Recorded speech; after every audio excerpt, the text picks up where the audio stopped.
욥기 10장 1절에서 22절 말씀입니다. 내 영혼이 살기에 곤비하니 내 불평을 토로하고 내 마음이 괴로운 대로 말하리라. 내가 하나님께 아뢰오리니 나를 정죄하지 마시옵고 무슨 까닭으로 나와 더불어 변론하시는지 내게 알게 하옵소서. 주께서 주의 손으로 지으신 것을 학대하시며 멸시하시고 악인의 꾀에 빛을 비추시기를 선히 여기시나이까. 주께도 육신의 눈이 있나이까. 주께서 사람처럼 보시나이까. 주의 날이 어찌 사람의 날과 같으며 주의 해가 어찌 인생의 해와 같기로. 나의 허물을 찾으시며 나의 죄를 들추어내시나이까. 주께서는 내가 악하지 않은 줄을 아시나이다. 주의 손에서 나를 벗어나게 할 자도 없나이다. 주의 손으로 나를 부르셨으며 만드셨는데 이제 나를 멸하시나이다. 기억하옵소서. 주께서 내 몸 지으시기를 흙을 뭉치듯 하셨거늘 다시 나를 뒷굴로 돌려보내려 하시나이까. 주께서 나를 젖과 같이 쏟으셨으며 엉긴 젖처럼 엉기게 하지 아니하셨나이까. 피부와 살을 내게 입히시며 뼈와 힘줄로 나를 엮으시고 생명과 은혜를 내게 주시고 나를 보살피심으로 내 영을 지키셨나이다. 그러한데 주께서 이것들을 마음에 품으셨나이다. 이 뜻이 주께 있는 줄을 내가 아나이다. 내가 범죄하면 주께서 나를 죄인으로 인정하시고 내 죄악을 사하지 아니하시나이다. 내가 악하면 화가 있을 것이오며 내가 의로울지라도 머리를 들지 못하는 것은 내 속에 부끄러움이 가득하고 내 환난을 내 눈이 보기 때문이니이다. 내가 머리를 높이 들면 주께서 젊은 사자처럼 나를 사냥하시며 내게 주의 놀라움을 다시 나타내시나이다.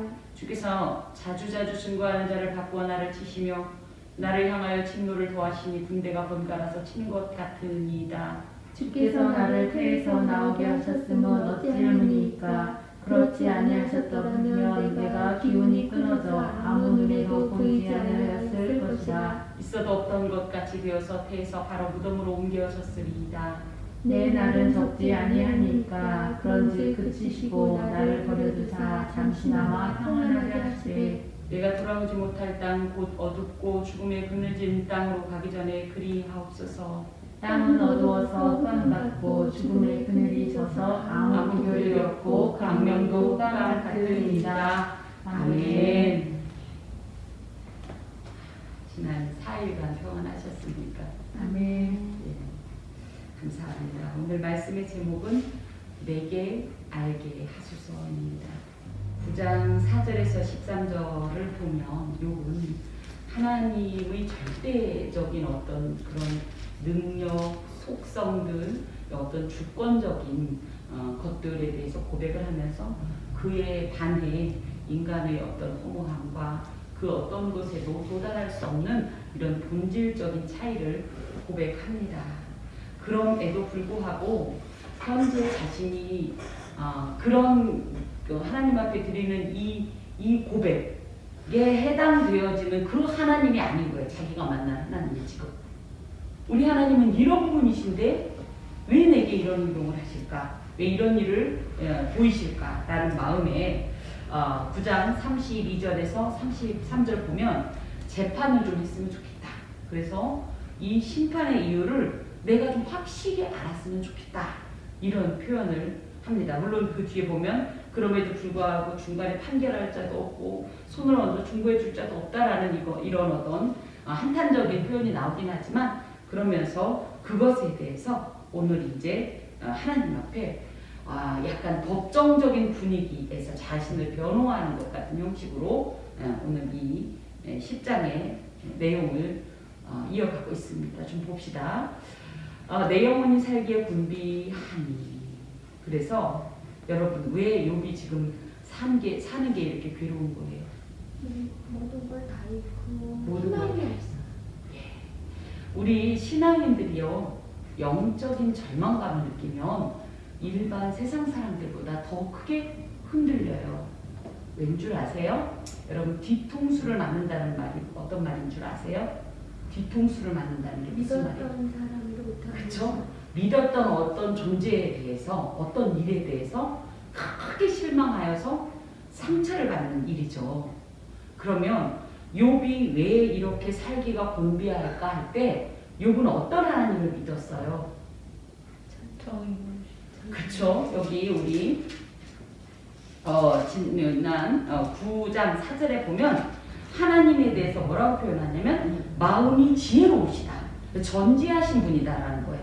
알지 못하는 것이었고 그의 모든 판단과 그 모든 판결은 정확무오하다는 이런 신념을 갖고 있죠. 또 여기도 보면 힘이 강하신 그래서 전능자이시고 그렇기 때문에 하나님의 결정이 곧 이 모든 세상에 적용될 만한 절대 권위자이시고 그렇기 때문에 그를 거슬러 스스로 완악하게 행하고 형통할 자가 없을 정도로 절대적이신 이 하나님을 그쵸? 나는 믿었는데 이 하나님이 내게 지금 현재 내가 당하고 있는 이 정도의 어떤 이런 어떤 양이라고 할까요? 질이라고 할까요? 이런 일을 내게 이런 고난을 준다는 자체가 본인은 너무너무 깊은 어떤 상처를 입고 그런 하나님에 대한 배신감마저 느끼고 있는 겁니다. 그러니까 너무너무 이 배신감에 억울하기도 하겠고 그쵸? 그래서 예수 믿는 사람이 예를 들어 하나님에 대해서 이제 다 사실 알고 보면 나의 어떤 생각이나 나의 판단이긴 하지만 하나님께 배신당했다고 생각하고 이 하나님을 오해하기 시작하면요 세상 그 누구보다도 더 깊은 절망감에 빠질 수밖에 없는 겁니다. 욥의 심정이 지금 이런 겁니다. 내 영혼이 살기에 곤비하니 나는 우리말로 말하면 내가 믿었던 하나님 앞에 뒤통수를 받고 발등을 찍혀서 살고 싶은 마음이 없다. 나는 나에게 더 이상 희망이 없다. 이런 표현입니다. 그러면서 내 불평을 토로하고 내 마음이 괴로운 대로 말라하리라. 그래서 이 뜬모를 고난에 대해서 나는 그냥 얘기하지 않으면 가슴이 터져버릴 것 같아. 지금 이렇게 표현하고 있습니다. 우리가 간혹 하나님을 오해하는 부분이 뭐냐면 우리 하나님이 마치 이 세상의 모든 것을 정확하게 판단하지 못하고 내 속도 몰라주고 그저 세상 사람들이 보는 것처럼 그대로 보고서 우리에게 어떤 일을 행하신다고 할 때 그렇게 서운할 수가 없어요. 그렇지 않나요? 콩 심은데 콩나무고 파 심은데 팥난다고 일생을 그래도 하나님 앞에 섬기던 우리의 삶이 그렇게 내가 봐도 저 악한 이와는 구별이 되는데도 불구하고 우리 하나님이 그것을 마치 모르는 것처럼 해서 악인은 형통하게 뭐 우리가 의롭다고 할 수는 없지만 그래도 그 악인보다 조금 덜한 이 악인에게 더 잔인하게 대할 때 이런 말을 하게 되는데 그리고 이런 오해를 하게 되는데 제가 보니 우리의 이 신앙이 흔들리는 가장 어떻게 보면 결정적인 것이 뭐냐면 바로 하나님을 오해하는 거예요. 한 2주 정도 뒤에 이것에 대해서 조금 더 이야기를 하겠지만 그렇기 때문에 이런 오해가 될 만한 일이 없으려면 어떻게 해야 되냐면 하나님을 알아야 되는데 어떻게 알아야 돼요? 확실히 알아야 돼요. 그리고 그 하나님을 확실히 믿어야 돼요. 무슨 일이 있어도 절대 우리 하나님은 내게 그럴 분이 아니시다. 이렇게 확실히 알 필요가 있습니다. 그러면서 이제 욥이 하나님께 말씀드리는 거예요. 내가 하나님께 아뢰오리니 나를 정죄하지 마시옵고 무슨 까닭으로 나와 더불어 변론하시는지 내게 알게 하소서. 그래서 온 우주의 재판장이신 하나님께 두 가지의 요청을 드리는데 첫 번째 뭐 하지 말라고요? 정죄하지 마옵소서. 왜 정죄하지 말라는 거예요? 죄 때문에 벌받는 줄. 죄 때문에 벌받는 게 두려워서. 예. 하나님에게 정죄권이 있습니까? 네. 있습니다. 유일하게 하나님께만 정죄권이 있습니다. 하나님께서는 죄를 정하고 그것에 대한 어떤 판결로 그 결과로 얼마든지 이 심판을 하실 수 있습니다. 이것이 어찌 보면 하나님의 이 절대적 주권을 표현하는 것인데 하나 여쭙시다. 하나님께는 정죄하지 말라고 할 수 있어요, 없어요? 없어요. 하나님의 정죄는 굳이 얘기하면 하나님의 정죄는 죄가 아니에요. 우리의 정죄는 죄예요. 저희는 직권남용이에요. 우리 주제는 그걸 할 수가 없어요. 우리 보이는 것만 보고 들리는 것만 들고 우리 생각에 맞추지만 하나님은 정황모호하고 완전 무결하시기 때문에 그분의 정죄는 그 누구도 이의를 제기할 수 없는 분이셔요. 그런 하나님이 만약에 정죄를 하면 이 뒤에도 나오지만 누가 하나님의 정죄에 대해서 철회하라고 얘기할 수 있냔 말이에요. 그러니 하나님 일단 그 하나님의 정죄는 쉽게 말하면 모든 것이 끝났다는 뜻을 의미하죠. 최종적인 판결이라는 것을 뜻하니 제발 그거는 멈춰주십시오. 이런 표현입니다. 두 번째 또 어떤 조건을 요청해요? 까닭을 알려달라. 무슨 까닭으로 나와 더불어 변론하시는지 내가 좀 알았으면 좋겠습니다. 무슨 이유로 나와 여기선 그냥 변론한다, 나와 더불어 변론한다 그러는데 나와 더불어 다툰다라는 표현으로서 하나님께서 약간 욥의 생각에는 자신에게 어떤 좀 이유 없이 트집을 잡는 것 같다라는 생각을 하는 것 같아요. 그러면서 고난의 분명하고 합당한 이유를 밝혀주시면 내가 이 고난을 묵묵히 감당하겠습니다라는 뜻도 포함을 합니다. 3절에 보니까 주께서 주의 손으로 지으신 것을 학대하시며 멸시하시고 악인의 꾀에 빛을 비추시기를 선히 여기시나이까. 하나님은 이 모든 세계를 지으시고 그죠? 이 땅에 존재하는 모든 것을 창조하신 분이셔요. 이것을 좀 바꿔 말하면 우리의 자녀들, 우리가 창조하진 않았지만 우리의 자녀들을 이렇게 출산했잖아요. 우리의 자녀들을 향한 우리의 마음이 어떻습니까? 낳아놓고 그때부터 구박하나요? 밥도 안 주고 젖도 안 주고 그죠? 그리고 멸시하고 무시하고 울거나 말거나 그리고 은총도 안 베풀어주고 그러나요? 아니요. 이 마찬가지예요. 하나님이 이 땅을 지으실 때 이 모든 것에 대해서 좋았더라, 보시기에 좋았더라 이렇게 감탄사를 연발하면서 사랑과 은총이 충만하게 이렇게 그런 눈으로 우리를 바라보시고 그쵸? 이 세상 모든 것에 그렇게 역사하시는 그 하나님이신데 그 하나님이 왜 그렇게 지어놓은 이 피조물을 이렇게 학대하십니까? 그게 누구냐면 자기 자신을 말하는 거예요. 그리고 내가 몇 번이나 말했습니까? 얘기를 해달라고. 근데 왜 내 말을 멸시하십니까? 혹시 하나님 이런 분이세요? 악인의 꾀에 빛을 비추시는 그런 분이세요? 그런 거 좋아하세요? 악인의 꾀에 빛을 비춘다는 것은 빛을 비춘다라는 말은 어떤 말이냐면요. 하나님께서 은총을 베푼다는 뜻이에요. 사랑한다는 뜻이에요. 예쁘게 본다는 뜻이에요. 하나님께서 예쁘게 보시는 것으로 예쁘게 보십니까? 라고 얘기하는 대상이 여기에서 누구예요? 악인이에요. 악인의 악한 꾀를 오히려 사랑하십니까? 아까도 말씀드렸던 것처럼 욥은 나는 저들만큼 악하진 않은데 왜 이들은 형통하고 평안하고 순적한데 왜 내게만 하나님 설마 그런 분 아니시죠? 지금 이렇게 질문하고 있습니다. 특별히 그래도 이런 어떤 욥의 마음 가운데 계속적으로 어떤 마음이 있냐면 하나님은 이 피조물을 지으셨고 이것을 잘 이 섭리 가운데 운행되고 보호를 받아서 잘 보존되게 하시는 분이시라는 이런 창조신앙이 기반이 되어 있습니다. 제가 언제 그 얘기했죠. 저희 큰아이가 어떤 너무 좀 하지 말라는 행동을 계속하길래 제가 너무 속이 상해서 그렇게 얘기를 했다고요. 이야, 누가 너 같은 애를 이뻐할 수 있겠어. 정말 넌 정말 부재불능이야. 제가 이렇게 얘기했더니 5살짜리가 탁 저를 쳐다보면서 이렇게 말했어요. 아니야, 그래도 하나님은 날 사랑해. 그런데 그 말을 그런 말이 어딨어. 그럴 리가 이럴 수가 없어서 맞다, 네 말이 맞다. 예. 욥도 그런 생각을 갖고 있는데 지금 너무나 이유도 모르는 이런 곤비한 생활이 지속되자 심지어 이런 말도 안 되는 의문을 품는 겁니다. 그러면서 무죄한 자에게 왜 고난을 주십니까? 하나님 그런 분이셨어요? 이렇게 지금 질문하고 있습니다. 자, 또 주께도 육신의 눈이 있나이까? 즉, 요 뒤에도 똑같은 말이 나오는데 주께서 사람처럼 보시나이까? 같은 말이에요. 그래서 주께도 육신의 날이 있나이까?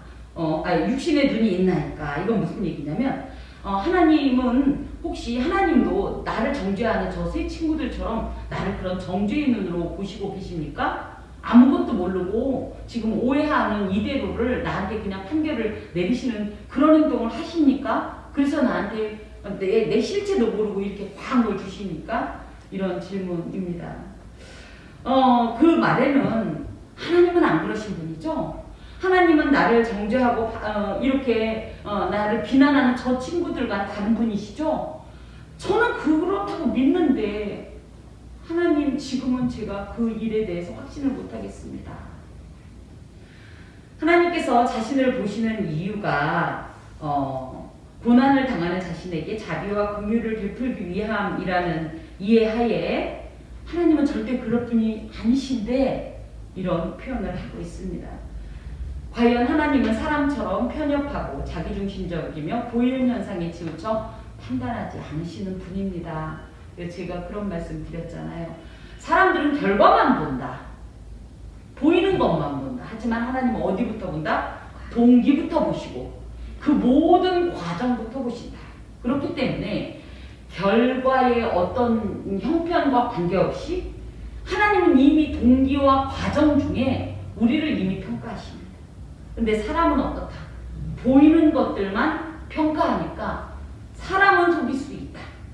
그것만 그럴듯하게 해놓으면. 하지만 하나님은 속일 수 없어요. 이런 어떤 욥의 신앙이 있는데 지금으로 봐서는 하나님도 그네들과 별반 다를 것이 없어 보입니다. 얼마나 절망스러우면 이런 표현을 할까. 이런 어떤 하나님의 보시는 이런 눈, 어떤 판단의 어떤 이런 기준에 대해서 사무엘상 16장 7절에 보면 하나님은 사람처럼 외모로 판단하지 않는다라는 표현이 나옵니다. 역대하 16장 9절 또 시편 잠언 등에 언급되는 하나님의 눈은 두 가지 눈으로 표현이 됩니다. 하나님은 어떤 눈으로 세상을 바라보냐면 공의의 눈으로 바라봅니다.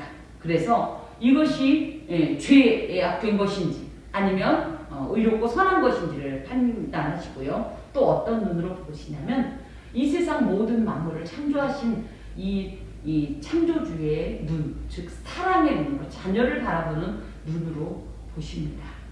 그래서 하나님을 만날 때 하나님의 눈에서 우리는 어떤 빛을 읽을 것인가, 어떤 눈을 볼 것인가. 주로 죄인은 경찰서 앞을 지나가면 가슴이 어때요? 확 뛰죠. 우리같이 죄악 있는 사람 경찰서 앞에 가면 어때요? 경찰서에 있었어? 상관도 없죠. 하나님께서 나를 공의의 눈으로 판단하시고 나를 정죄의 눈으로 바라보신다 하면 이 사람의 마음 가운데는 이 죄책감 때문입니다. 그렇다고 우리가 죄인이 아니라는 뜻은 아니지만 우리는 주로 하나님 앞에 나오면 우리 하나님 오늘도 나한테 무슨 죄를 지적하실까? 뭐라고 꼬투리를 잡으실까? 뭐라고 트집 잡으실까? 이런 마음으로 나오세요? 어떤 마음으로 나오시죠 우리? 무슨 말씀? 그쵸. 사랑과 위로 어떤 말씀으로 나를 권면해 주시고 혼날 일도 있어요.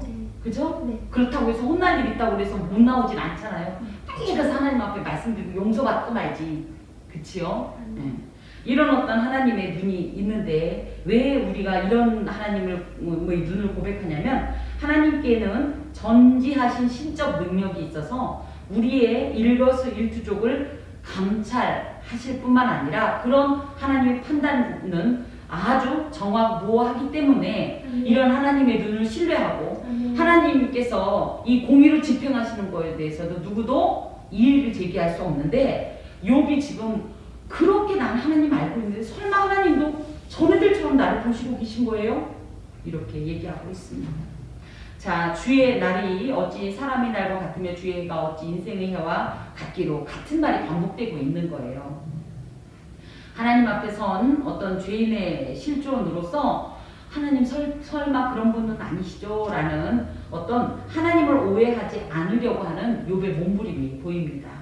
특별히 여기에서 사람의 날과 인생의 해, 그러니까 주의 날, 그래서 5절에 보면 주의 날과 주의 해, 그죠? 또 사람의 날과 인생의 해 이렇게 해서 같은 말이 반복되는 것 같지만 조금 더 하반절 성경을 보면 우리가 가끔 뭐 몇 절 B, 몇 절 A 이렇게 할 때 상반절, 하반절로 나눌 때 그런 표현을 하는데 상반절이 주의 날이 어찌 사람의 날과 같으며 이고 하반절이 주의 해가 어찌 인생의 해와 같기로 할 때 여기서 사실은 물론 똑같은 말이긴 하지만 하반절이 조금 더 강조되는 내용인데요. 왜 그러냐면 원어상 보면 같은 말이긴 한데 사람이라는 말은 에노쉬라는 말로써 그저 육신에 속한 허물어지기 쉬운, 반드시 망할 수밖에 없는 필멸적인 존재라는 뜻을 갖고 있어요. 그리고 또 인생이란 말은 가베르라는 말로서 힘의 절정기의 어떤 성인 남자를 의미하는데, 이런 것처럼 우리 하나님은 에노시, 사람처럼 금방 쓰러지고 약하고 그런 멸망하는 존재가 아니라 그 계속적인 어떤 이 절정에 속하는 그런 분이십니다라는 이런 고백을 하면서, 하나님은 그런 것처럼 누구 말 맞다나 시간이 가도 늙지 않는 어떤 존재처럼 시간을 초월하시는 어떤 영원한 존재입니다. 이런 고백을 하면서 그렇지 않은 걸 내가 아는데, 그러니까 앞부분이에요. 그렇게 에노시적인 존재가 아니라 오히려 가베르와 같이 이렇게 영원하신 하나님이라는 것을 내가 아는데, 그 하나님이 자 6절에 나의 허물을 찾으시며 나의 죄를 들추어 내십니까? 그런 어떤 힘의 절정이라는 것이 단순히 능력뿐 아니라 지혜며 그저 모든 판단도 그런 어떤 최고의 어떤 힘과 결이 없다는 것을 아는데, 왜 내 허물을 마치 그 형사가 조사하듯이 꼬치꼬치 이렇게 캐물으면서 나의 모든 어떤 행위를 파헤치십니까? 왜 이렇게 나는 하나님 앞에 꼭 취조당하는 것 같죠? 이렇게 말을 합니다. 주께서는 내가 악하지 않은 줄을 아시나이다. 하나님 아시지 않습니까? 물론 제가 저번에도 말씀드렸듯이 상대적인 의의를 절대적인 의인이라고 얘기하는 건 아니에요. 나는 하나님 앞에 절대적인 의인입니다. 이건 정말 교만인데, 물론 이 말 자체도 교만하지 않다라고 말할 수는 없지만, 그래도 계속 반복되는 말처럼 나는 그래도 저들보다는 조금 나은데, 난 정말 하나님 앞에 범죄하지 않으려고 신앙생활 열심히 하면서 살았는데 하나님 왜 나한테 이런 행동을 하십니까? 주께서는 내가 악한 줄 아는 줄을 아시나이다. 주의 손에서 나를 벗어나게 할 자도 없나이다. 아까도 말씀드린 것처럼 하나님은 내가 악하지 않은 걸 아시는데, 문제는 뭐냐면 하나님 정죄하지 마시옵고인 것처럼, 만약에 하나님께서 이것을 지금 내게 주시는 것이 유죄 판결이라면 이것을 누가 취소시킬 수 있습니까? 이 세상에 그 어떤 존재도 내게 내려진 이 유죄 선고를 취소시킬 수가 없는 것을 아시지 않습니까? 하나님께서 정죄하심으로 내가 이런 고난을 당한다고 난 생각하고 싶지 않습니다. 아니죠, 하나님. 꼭 내 죄 때문에 이러는 건 아니죠. 불안함에 이런 표현을 하면서도 또 자신이 자신의 무죄를 이렇게 증명할 만한 방법이 없다라는 것 때문에 굉장히 지금 힘겨운 고백을 합니다. 주의 손으로 나를 빚으셨으며 만드셨는데 이제 나를 멸하시나이까. 아까도 말씀드린 것처럼 하나님이 나를 그렇게 창조하셨습니다. 나를 얼마나 사랑스러운 존재로, 은혜 베푸실 존재로 창조하셨는데, 설마 나를 이대로 망하게 하실 건 아니죠. 이대로 죽이실 건 아니죠. 9절 기억하옵소서. 주께서 내 몸 지으시기를 흙을 뭉치듯 하셨거늘. 흙을 뭉치듯 하니까 뭐가 생각나요? 그쵸? 그래서 창세기 2장 7절에 보면 다른 것들은 다 그냥 말씀으로 하지만, 특히 인간은 하나님께서 직접 빚으셨다라는 장면이 나옵니다. 이것은 첫 번째는 하나님께서 그렇게 인간에게 특별한 어떤 애정과 은총을 베푸시는 그런 존재, 하나님과 그런 특별한 관계라는 거고, 그래서 하나님 앞에 너무 귀한 존재라는 뜻을 갖고 있고요. 하나 더는 사실은 이것처럼 우리는 우리의 근본은 흙으로서 하나님 앞에서 형체도 없을 뻔했던 존재인데, 하나님께서 우리를 그렇게 빚으심으로 말미암아 우리가 인간이라는 어떤 형체와 본질을 갖게 됐습니다. 이런 고백을 함께 포함하고 있습니다. 특히 또 이사야 6장 48절에 보면 주는 통장, 나는 지는, 이런 표현도 있죠. 그래서 하나님께서 그렇게 나를 빚으셨어요. 빚으실 때 여러분 이 조각하는 그 조각가의 손길을 혹시 이렇게 연상해 보십니까? 조각가가 대충 이렇게 주물러 놓고 자꾸 내밀어요? 저희가 볼 땐 맨 그게 그거 같은데 얼마나 턱선 하나를 깎느라고 애를 쓰고, 그죠? 그 표정 하나를 담느라고 그렇게 애쓰는 것처럼 하나님께서 그렇게 나를 빚으셨는데, 다시 나를 특불로 돌려보내려 하시나이까. 이렇게 허무하게 그 사랑의 흔적도 없이 이렇게 나를 날려보내십니까? 하나님께서는 창세기 3장 19절에 보면 죄를 지은 아담에게 뭐랬어요? 너는 흙이니 흙으로 돌아가라. 이런 말씀을 하셨는데요. 피조물의 존재 가치가 오직 하나님의 손에 달려 있음과 하나 더는 어찌됐든 무익한 존재이긴 하지만 하나님은 순수 이 창조하신 이 피조물을 파멸시킬 것은 아니라는 이런 확신 가운데 이런 고백을 합니다. 특히 나를 특불로 돌려보내신다라는 것은 죄 지은 자를 벌하시는 하나님을 의미하는데 하나님은 왜 물론 내가 완전히 선한 건 아니지만 내가 그 정도는 아닌데 계속 그러니까 이런 표현 가운데 그래도 그들보다는 아직 벌써 뒷골로 돌아갈 정도의 범죄를 하진 않았는데 하나님은 왜 나를 멸하십니까? 이런 질문을 하면서 10절과 11절에 아주 독특한 표현을 합니다. 주께서 나를 젖과 같이 쏟으셨으며 엉긴 젖처럼 엉기게 하지 아니하셨나이까. 이게 무슨 말이냐면요. 이건 19금인데요. 하긴 요즘은 워낙 어린 친구들도 성교육을 받으니까 나를 젖과 같이 쏟으셨으며가 무슨 뜻이냐면 사정할 때, 그죠? 아버지가 어머니 몸에 사정할 때 그 정액을 의미해요. 그렇게 하고 또 거기에 보면 엉긴 젖처럼 엉기게 하지 아니하셨나이까. 이 엉긴 젖이라는 건 치즈를 말하는데요. 이제 이들의 어떤 문학적인 표현이고 그렇게 아버지의 정액을 통해서 나를 수정시키지 않았습니까? 태중에 이렇게 하나님께서 어머니 뱃속에서 나서 어느 날부터 하나님이 나를 아신 것이 아니라 내 삶에 관여하신 것이 아니라 아예 처음에 내가 이 세상에 존재하려고 하는 그 순간부터 아니 사실은 이미 태초부터이지만 그 순간부터 하나님은 나의 모든 삶을 주관하셨던 건 아닙니까? 그리고 또 보면 이 수정 과정을 지나서 11절에 보니까 피부와 살을 내게 입히시며 뼈와 힘줄로 나를 엮으시고 이건 무슨 말이냐면 지금 엄마 뱃속에서 태아가 이렇게 다육하고 있는 어떤 과정을 묘사하고 있습니다. 요건 에스겔서 37장에 이런 표현이 유사하게 좀 나오죠. 그 해골이 마른 그 골짜기에 있는 그 환상을 이제 연상할 수 있는데 하나님께서 이렇게 나를 육체적으로 지으셨고 또 11절에 보면 피부와 살을 내게 입히시며 12절에 생명과 은혜를 내게 주시고 나를 보살피심으로 내 영을 지키셨나이다. 육체만 있는 것이 아니라 마치 흙으로 사람을 지으시고 그 코에 생기를 불어넣으시듯이 우리가 이 세상에 존재가 가능한 것은 어떻게 가능하냐 하면 하나님께서 세심하게 우리의 생명과 삶을 돌보시고 자비와 긍휼을 베푸셨기 때문입니다. 제대로 알고 있는 거잖아요.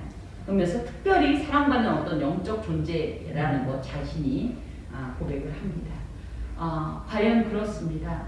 저희가 생각할 땐 우리의 한 걸음 한 걸음이 우리의 의지나 우리의 어떤 뜻과 계획대로 움직이는 것 같지만 사실은 이런 하나님의 특별한 섭리적인 이 은총이 동반하지 않으면 그 어떤 것도 우리에게는 가능하지 않습니다.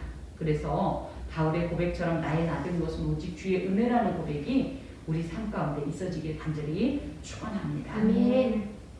그러면서 그러한데 주께서 이것들을 마음에 품으셨나이다. 이 뜻이 주께 있는 줄을 내가 아나이다. 근데 이거예요. 그런데 내가 그렇게 그런 어떤 하나님의 특별한 육체적, 영적 이런 은총을 아는데 지금 생각해 보니까 하나님은 이것들이 뭐냐면요.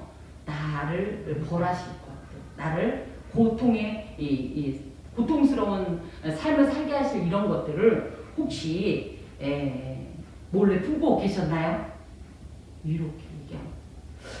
조금 정리해드리면 지금 하나님께서 그렇게 은혜를 베푸셨다고 나는 알고 있었는데 이제 와서 생각해 보니까 하나님께서는 나를 해치실 생각을 몰래 품고 계시지 않으셨어요?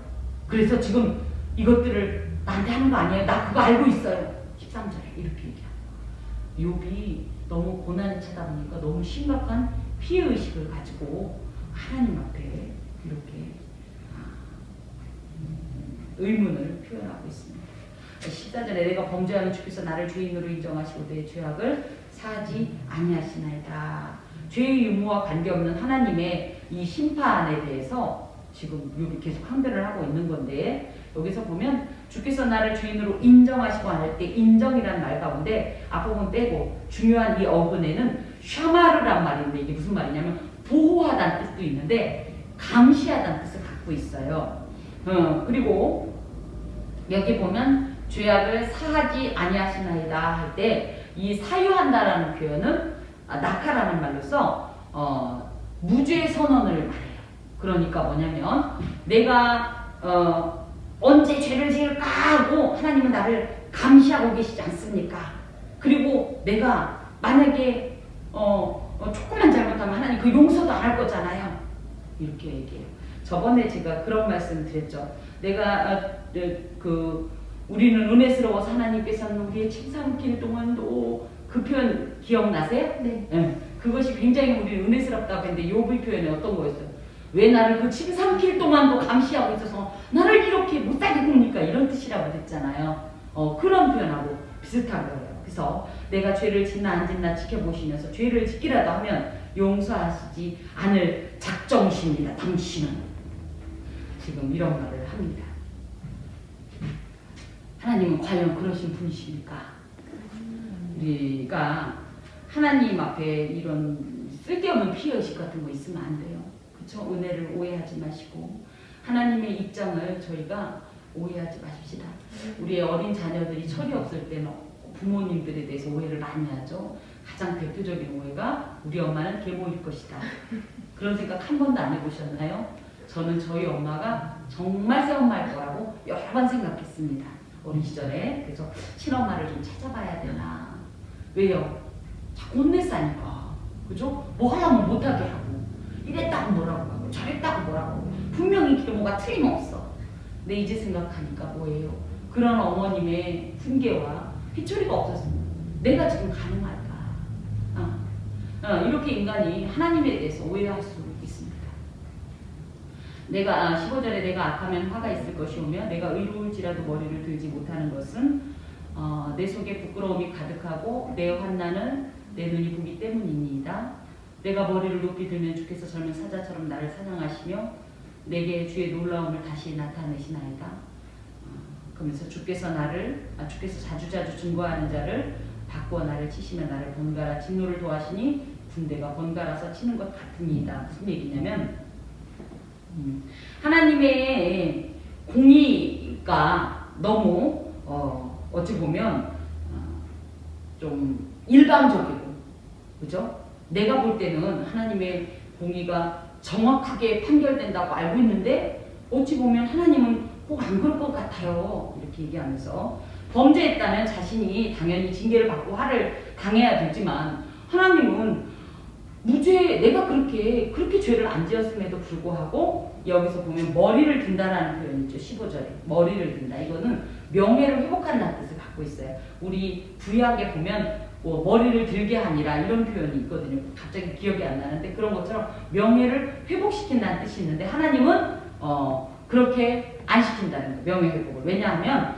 하나님께서는 욥 자신의 명예가 회복되는 것을 싫어하시기 때문이라고 욥이 생각해요. 또 주께서 젊은 사자처럼 나를 사냥하시며 내게 주의 놀라움을 다시 나타내시나이다.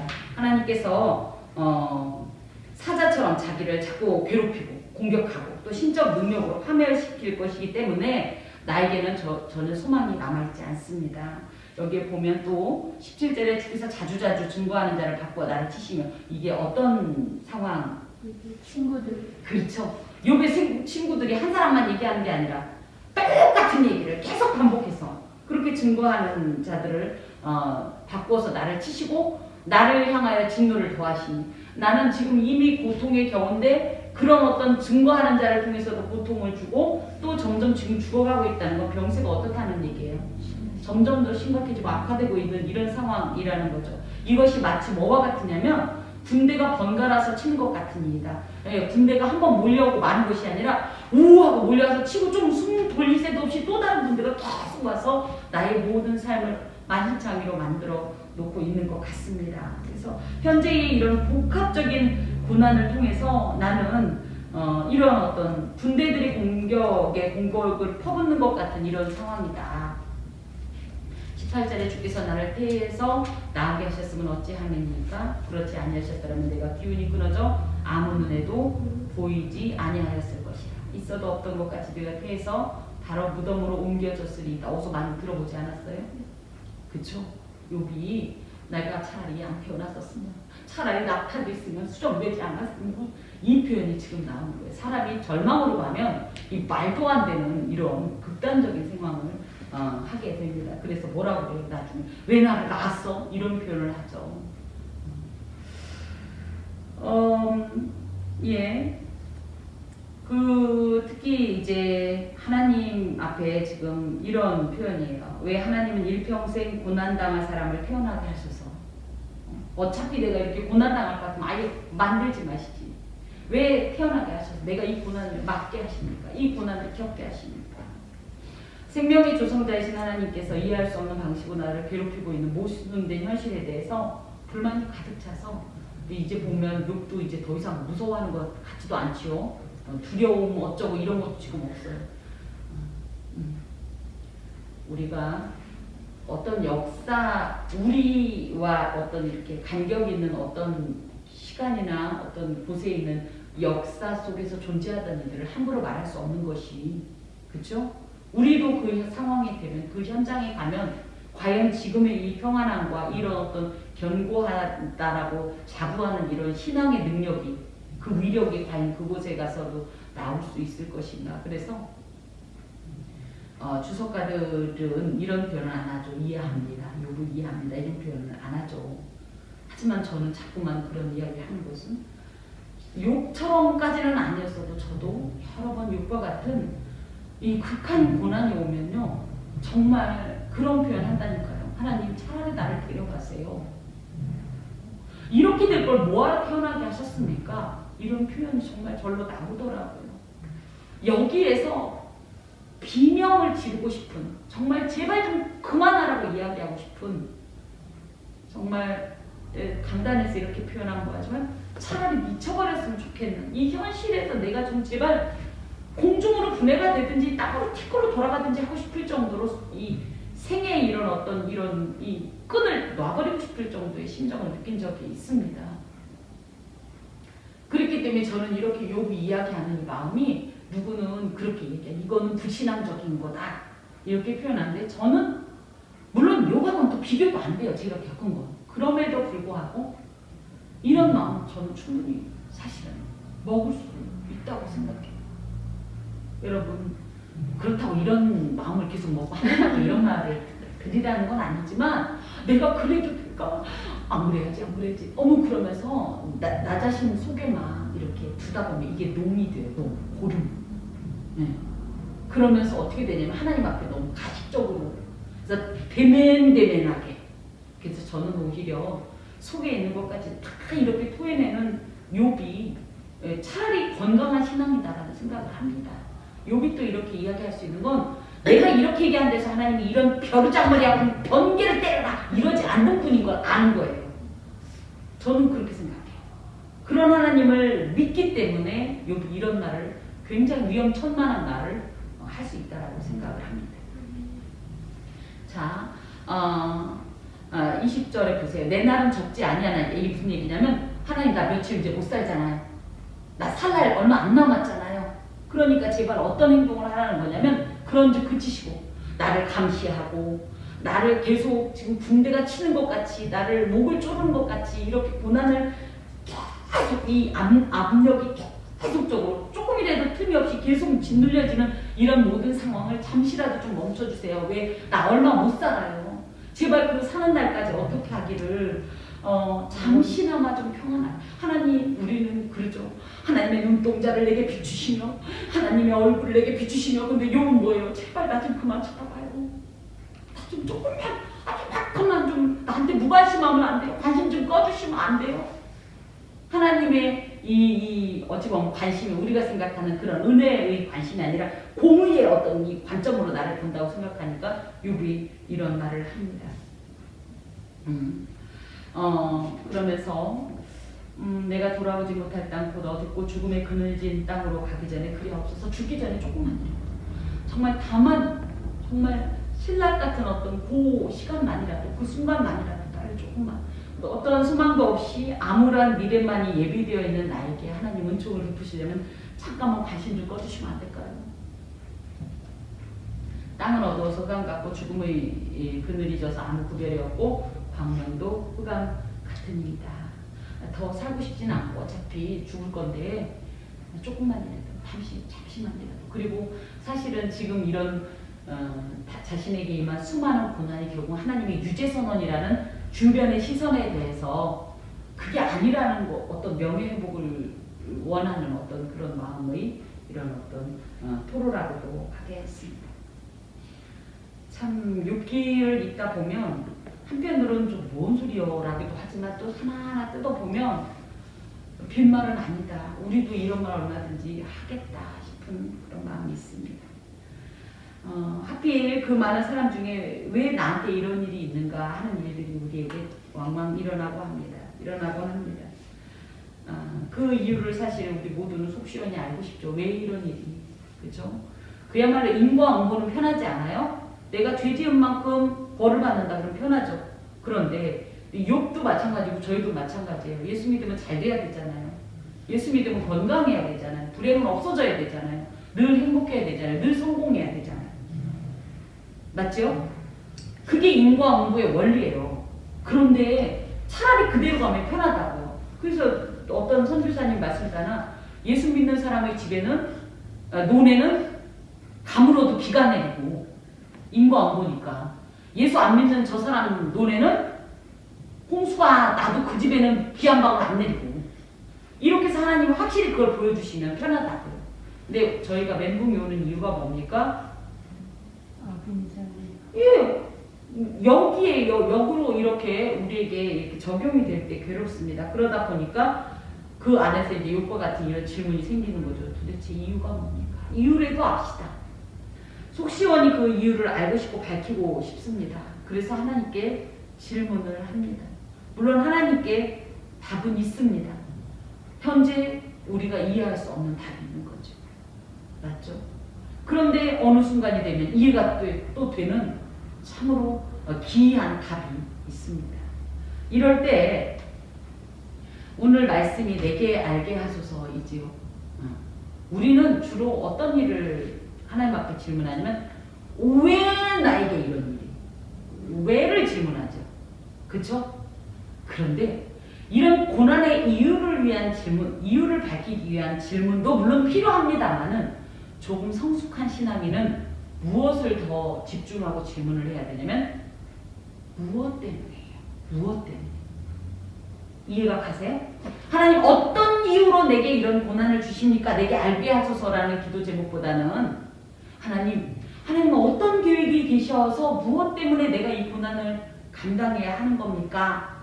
라는 고난의 목적을 향한 어떤 질문이 또 그것을 궁금해하는 것이 진정한 성숙한 신앙인의 어떤 이런 질의의 태도가 아닌가 싶습니다. 더하여서 우리는 유독 하나님 앞에 의문을 가질 때는요. 하나님 이런 걸 하죠. 감사해서 하나님 나에게 어떤 이렇게 은혜를 주셨습니까? 나를 이렇게 건강하게 하셨습니까? 이거는 너무 건강해서 행복해서 하는 소리죠. 왜 나를 건강하게 하세요? 왜 나한테 복을 주세요? 왜 나를 기쁘게 하시죠? 왜 나를 행복하게 하세요? 난 내가 봐도 그럴 존재가 아닌데 이런 얘기 해본 적 없죠. 네. 그러면서 거꾸로 왜 나를 고통스럽게 하십니까? 왜 나를 실패하게 하십니까? 왜 나를 걱정을 줍니까? 우리의 질문이요. 참 받아먹을 건 다 받아먹고 그죠? 행복할 때는 그게 하나님 어쩜 이렇게 나를 행복하게 하십니까? 이거는 왜 나를 행복하게 하십니까? 이게 아니라 행복이 겨워서 내는 어떤 탄성이에요.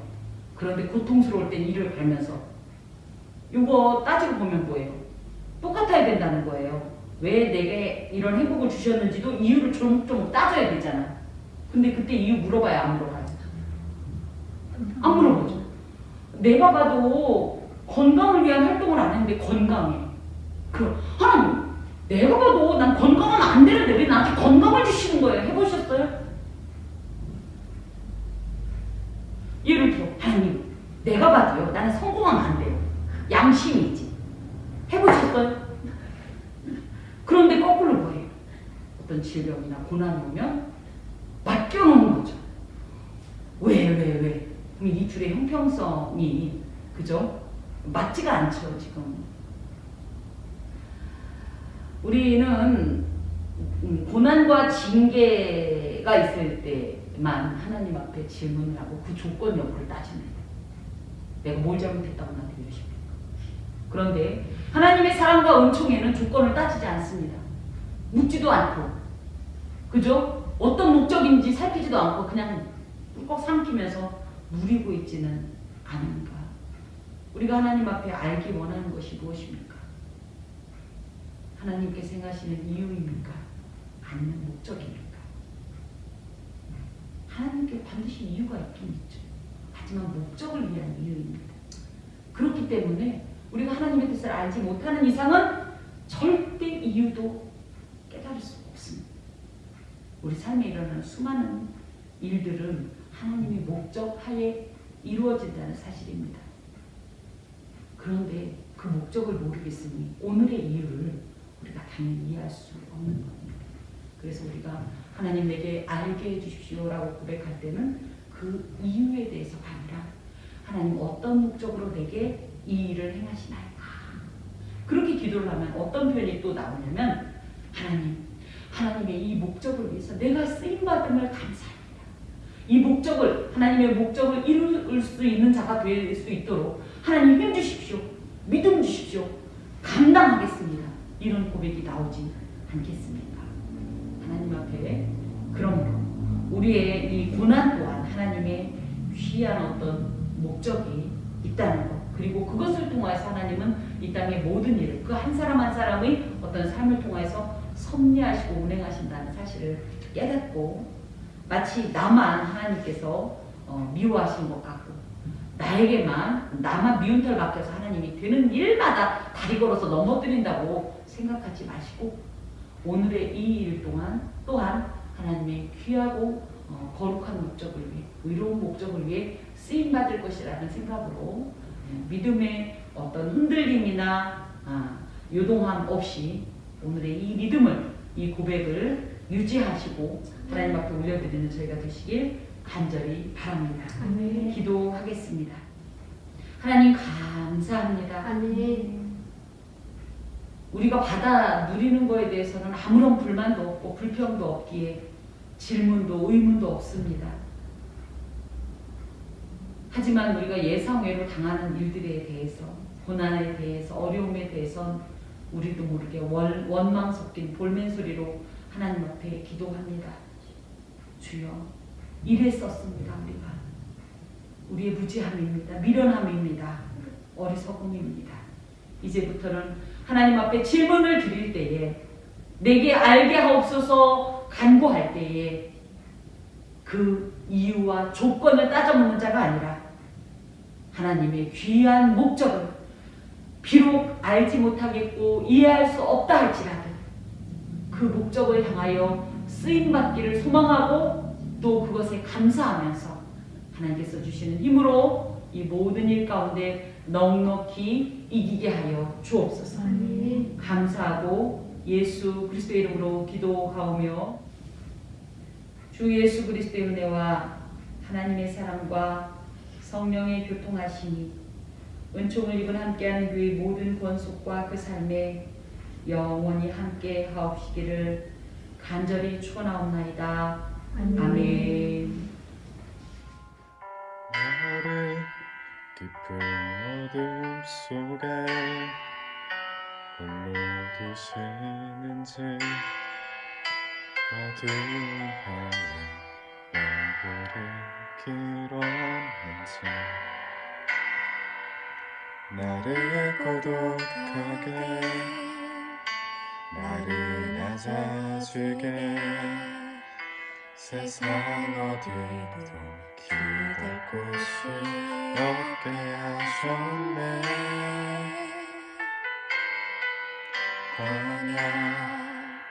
광야에 서 있네